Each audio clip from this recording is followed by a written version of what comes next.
ये वो नोटबुक है जिसमें योगिता साहू, जिसकी उम्र 28 साल थी और वो अपनी आप बीती इसमें लिखा करती थी। बहुत मारपीट करती थी, मैं तो बोल नहीं सकती थी, अपने पापा से ज्यादा तो बताती।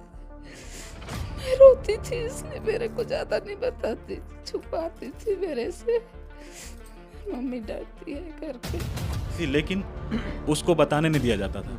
उसका हमेशा हर बार फ़ोन छीन करके रख लेता था या उसको दरवाज़ा बंद कर देता था बाहर से। हादसा हो गया, वो पक्का वो फ़ोन कर ही रहती। मेरे को ऐसा लग रहा है कि इस समय भी उसके हाथ में या तो मोबाइल नहीं रहा होगा या तो उससे छीन लिया गया रहा होगा। रात ऐसा हुआ जब वो वहीं हमारे गाँव में ही मेरी बहन का गला दबा रहा था। जैसे उनको मारा गया होगा, यहाँ गले में भी पूरे मैं भी उसके सिर को ऐसे पकड़ा तो ये बाल एकदम खून से हो चुके हैं, नाक तरफ से भी और मुंह से पूरा खून निकला हुआ है। तो उनके ये जो ब्लाउज जो पहनते हैं ना, वो पूरा खून से गीला है। मेरे हाथ में ये नोटबुक है और इसमें कुल 8 पन्ने स्याही से दर्ज है। अब से कुछ दिन पहले मैं क्या बोलूँ, 2 दिन पहले की एक घटना है भिलाई की। रामनगर में एक लड़की की हत्या हो जाती है। हत्या कैसे हुई? फांसी से। लेकिन हत्या आत्महत्या है या मर्डर है, इसमें संशय अभी तक बना हुआ है। नमस्कार, मैं सीमांत हूँ, केपी न्यूज़ देखना शुरू कर चुके हैं। पहले मैंने नोटबुक का जिक्र किया। ये वो नोटबुक है जिसमें योगिता साहू, जिसकी उम्र 28 साल थी और वो अपनी आप बीती इसमें लिखा करती थी। जो उसके साथ होता था वो सारी चीज़ें उसने यहाँ पर लिखी हुई हैं और ये हमको मुहैया कराई गई योगिता के भाई के द्वारा। और इस वक्त हम लोग लक्ष्मी नगर में हैं। लक्ष्मी नगर में एक निवास है योगिता के बहन का, वो यहाँ पर रहती थी। योगिता का जो ससुराल था, जहाँ योगिता रहती थी, वो रामनगर है, जहाँ पर फांसी लगाने की बात हुई। सारी चीज़ों को सिरे से देखते हुए हमने सोचा कि क्यों ना जो सिलसिलेवार ब्यौरा है उस तक आया जाए, उस तक पहुँचा जाए और घर वालों से बात की जाए, योगिता के मायके वालों से बात की जाए कि आखिर क्या मामला था। क्योंकि वजह शक भी बताया जा रहा है, वजह दहेज को लेकर के बार बार ताना मारना बताया जा रहा है। ज़्यादती इतनी होती थी, जिस तरह से मायके वालों ने बताया कि योगिता को शादी होने के बाद से लगातार मारपीट जैसी घटनाएं लगातार होती थी। और योगिता के 2 बच्चे थे, बच्चों के साथ भी ज़्यादती होती थी। सारी चीज़ें, सारी जो ये उसकी एक कहानी है जो इसमें दर्ज है, उस कहानी को मैं, इनके भाई हैं योगिता के। क्या नाम है आपका? गौतम साहू। अच्छा, आप बेसिकली मायका योगिता का जो है बालोद का है? बालोद, नेवारी कला बालोद। अच्छा, गांव है नेवारी कला। आप लोग को ये खबर पता चली? कैसे पता चली? किसने फ़ोन किया पहले? मुझे मेरे मंझले वाले जो जीजा जी हैं उसके द्वारा पता चला था। और उसको जो है हमारे जो दामाद है उन्होंने फ़ोन करके मंझले वाले जीजा जी को फ़ोन किए और बोले कि हमारी बहन है योगिता, वो नहीं रही और फांसी लगा ली। तो फिर उन्होंने मेरे को ये सब बातें तो नहीं बताए थे, बस ये हुआ तो बात पता चला था कि वो हॉस्पिटल में है। तो मैंने दामाद को फ़ोन किया, मैंने उसको पूछा कि हुआ क्या है, तो वो मेरे को भी यही चीज़ बताया कि वो हमारे अब नहीं रही और वो फांसी लगा ली।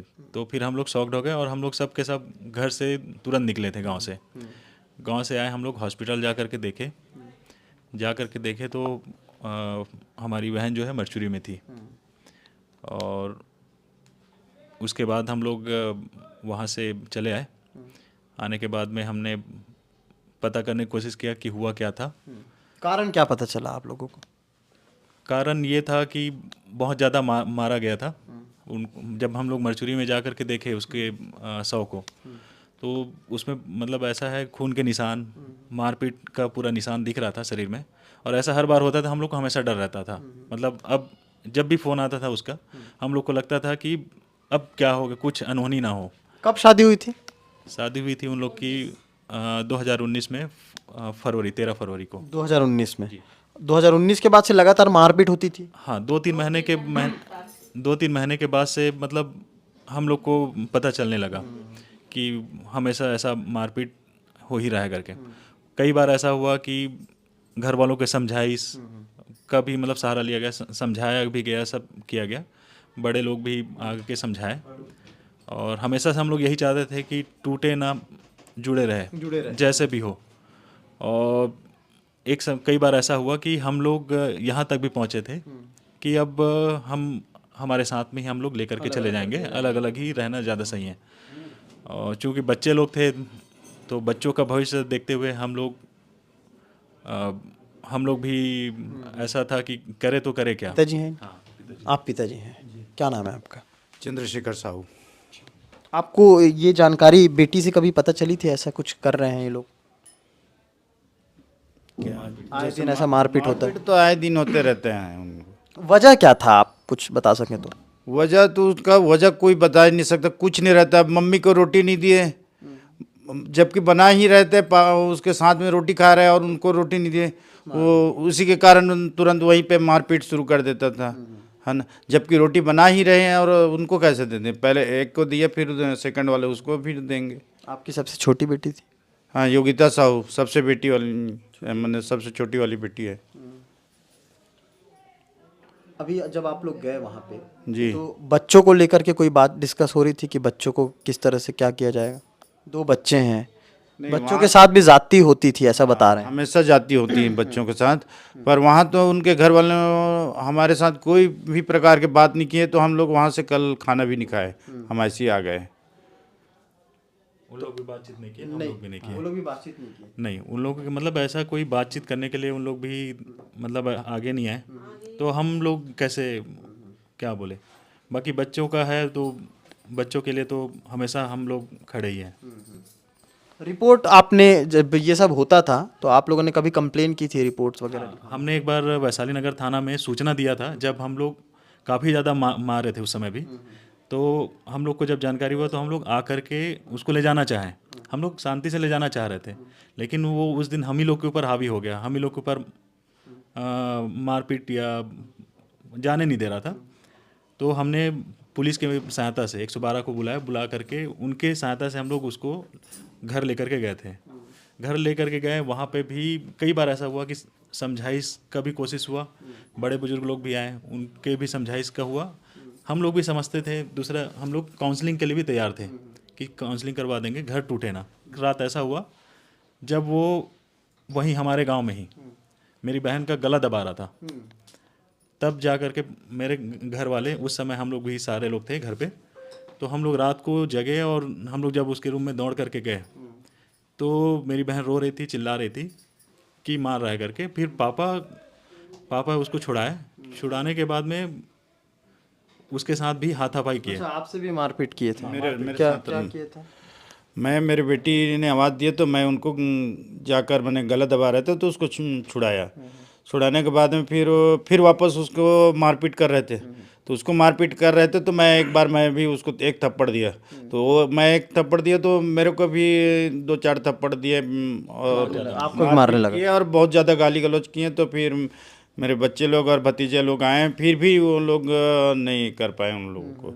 फिर उसके बाद हमने थाने में जा कर के इस बात का रिपोर्ट करना चाहा, लेकिन एक दिन बाद ही हम लोग का रिपोर्ट भी दर्ज हुआ था।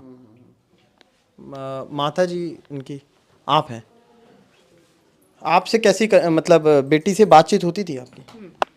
हमेशा करती थी बातचीत बेटी से, बताती थी कभी अपना दुख? हर दुख बताती थी। बहुत मारपीट करती थी, मैं तो बोल नहीं सकती थी, अपने पापा से ज़्यादा तो बताती थी।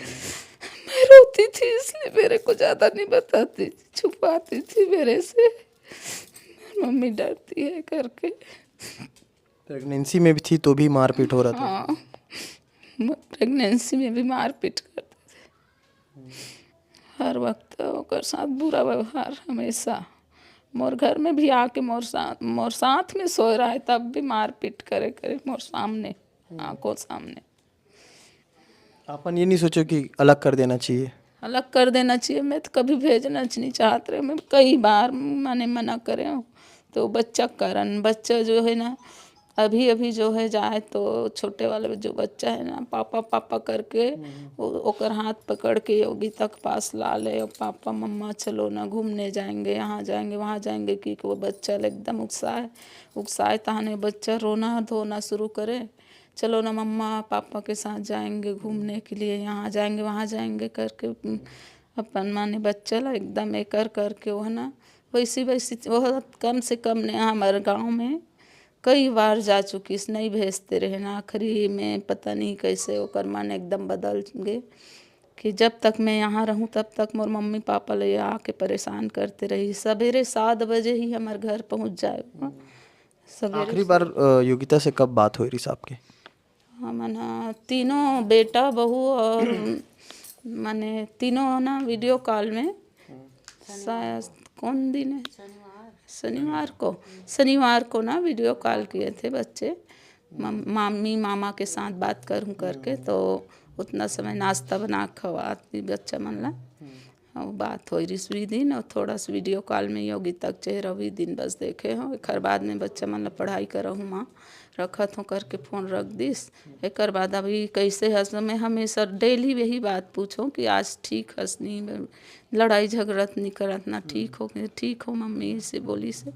एक बाद से मैं और कोई बात नहीं ना, कोई फ़ोन नहीं, कुछ भी नहीं करी से। आप ये आप ही का घर है? हाँ। अच्छा, तो यहाँ पर मतलब आपकी दोनों बेटी भिलाई में मतलब आप लोग यहाँ पे हैं। आपसे कैसा मतलब, आपसे तो खैर कनेक्टिविटी रहती होगी क्योंकि पास में है बहन का ससुराल। मैं अक्सर उनके घर आती जाती थी, और ये हादसा होने से पहले मैं फ्राइडे को गई थी 4:30 बजे उसके घर, तो वो दोनों हस्बैंड वाइफ थे और वैसे तो ठीक थे। और उस दिन योगिता की तबीयत थोड़ा ख़राब थी, तो बोली सुबह से कुछ खाई पी नहीं हूँ, उल्टी हो रहा है करके बताई। फिर वो मैं थोड़े देर बाद में घर आ गई। जब आपके हस्बैंड ने बताया कि ऐसा ऐसा हुआ है, तो आप हॉस्पिटल पहुंची थी। फिर क्या हुआ था? मैं जब वो हॉस्पिटल पहुंची तो मैं उनसे मिलना चाहा कि मैं अपनी बहन को देखना चाहती हूँ, कौन से वार्ड में है करके पूछी उन लोग, तो उन लोग सीधा बोल दिए मेरे को कि वो योगिता नहीं रही करके। तो फिर मैं वहीं पे एकदम सोच में पड़ गई कि कैसे ऐसे हो सकता है करके।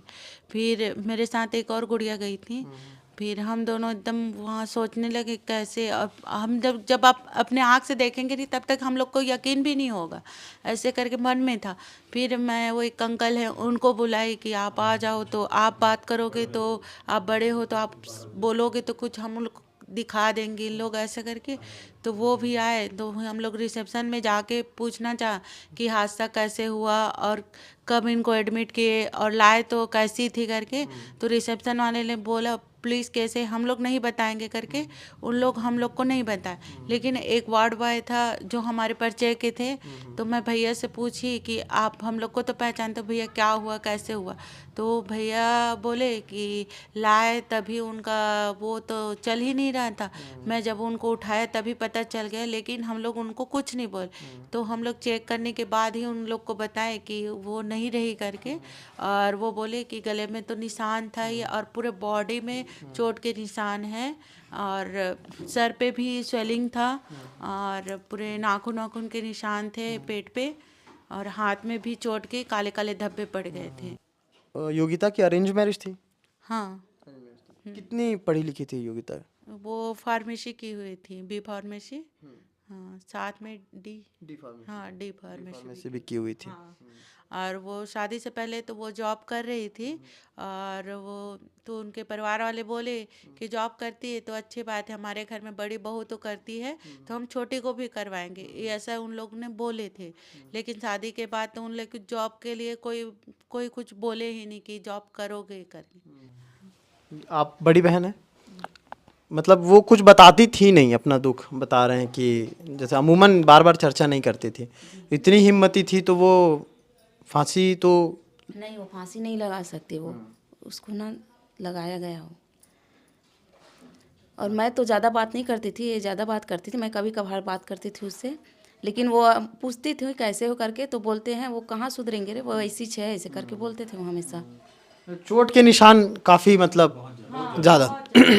उसका बॉडी तो मैं ही चेक की हूँ। वहाँ पुलिस वाले ने बोला कि आप बॉडी में चोट का निशान आप देख सकते हो, क्योंकि वो देखना बहुत ज़रूरी है, ऐसे बोले। तो हम लोग को रिपोर्ट में वही दर्ज करवाना है ऐसे। तो मैं उनका बॉडी पूरे अच्छे से चेक की, तो पूरे बॉडी में चोट के निशान है, पीछे तो पूरे पीठ पे पूरे चोट के निशान है। ऐसा लगता है किसी बहुत वजनदार चीज़ से उनको मारा गया होगा। यहाँ गले में भी पूरे मैं भी उसके सिर को ऐसे पकड़ा तो ये बाल एकदम खून से हो चुके हैं, नाक तरफ से भी और मुंह से पूरा खून निकला हुआ है। तो उनके ये जो ब्लाउज जो पहनते हैं ना, वो पूरा खून से गीला है, और साड़ी का पल्लू था वो भी पूरा भीगा हुआ था। तो इतना ज़्यादा ब्लडिंग भी हुआ है उनको उस जाने से पहले, बहुत ज़्यादा। वीडियोस भी हैं उसकी, वीडियोस भी हैं, लेकिन कुछ क्राइटेरिया होता है वीडियोस को डालने का। तो वीडियो तो हम नहीं दिखा सकते, अगर दिखाएंगे भी तो वो ब्लर रहेगा। लेकिन जिस तरह से ये बता रहे हैं कि इनकी बहन के साथ क्या कुछ गुजरी है, खुद उसने इस 8 पन्ने में दर्ज कर दिया कि उसके साथ क्या कुछ हो रहा था। और अभी भी संशय बना हुआ है, आत्महत्या के लिए प्रेरित कर रहे थे या मर्डर जैसी स्थिति है, तो ये अभी भी बना हुआ है। आप अब क्या चाहते हैं, अभी मतलब क्या चाहते हैं आप लोग? अभी तो हम लोग को पुलिस से या प्रशासन से, जो भी पुलिस प्रशासन से बस मदद चाहिए, जो भी जांच हो निष्पक्ष हो, किसी के दबाव में कुछ भी ना हो। मतलब जितना भी जांच पड़ताल है वो बारीकी निष्पक्ष हो, बारीकी से हो, और जो अपराधी है उसको सज़ा मिले, और उसको कड़ी से कड़ी सज़ा मिले, छोड़े ना।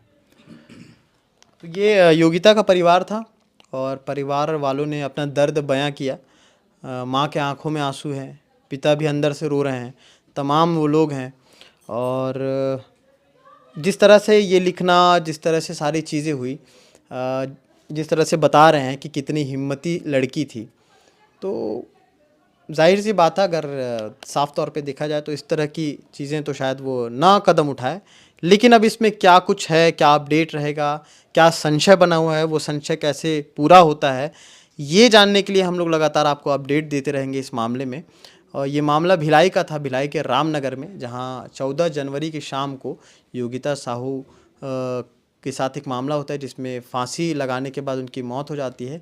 अब वो फांसी लगाई गई थी या लगवाई गई थी, ये एक बड़ा प्रश्न है। इस प्रश्न के साथ मैं वापस जाता हूं, लेकिन ये प्रश्न बरकरार रहेगा। ये लगातार आवाज़ उठाते रहेंगे और पूछते रहेंगे कि आखिर कारण क्या था। पोस्टमार्टम रिपोर्ट अभी आई नहीं है, आने के बाद जो अपडेट रहेगा हम आपको दिखाते रहेंगे। शुक्रिया।